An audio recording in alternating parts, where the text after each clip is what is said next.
En este primer día oficial de Congreso desde ESHRE Profesional hemos querido conocer la opinión de los asistentes sobre los mayores avances que se han producido en el campo de la reproducción asistida en los últimos 5 años.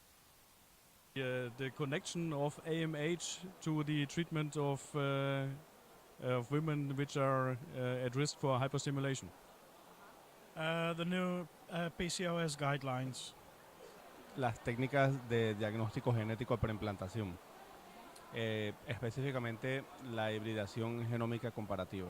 Pienso que ha dado un gran avance en el análisis de los embriones para poder escoger cuál es el mejor embrión euploide que ofrezca la mayor probabilidad de nacido vivo. Bueno, el mayor avance es en la genética, todo lo que viene en la genética. The most important advancement is better documentation, good regulations coming in globally, and the advancement of genetic diagnosis, the advancement of genomics getting integrated into IVF. For sure, the fact that even women that undergo chemotherapy, they have chances to have a child after the recovery from the tumor. And that, I think, it's a big hope, because you don't just have to face the fact that you have a cancer, but you know that if you solve the problem, then you can have a normal life, including having a child, which is wonderful. It's the PGS development, because now we can select the haploid embryos who give around 40 to 50% of pregnancy, and that change everything for patients, because like that we can have a lot of embryo, but finally very few are really useful to make the baby, so we can have a real benefit in terms of time and procedure for the patients. So I think it's the big advance for the last years. Well, I think it's the introduction of the embryoscope. It's improvement of pre-implantation diagnostics with whole genome array diagnostics. And there are some advances in the stimulation protocols.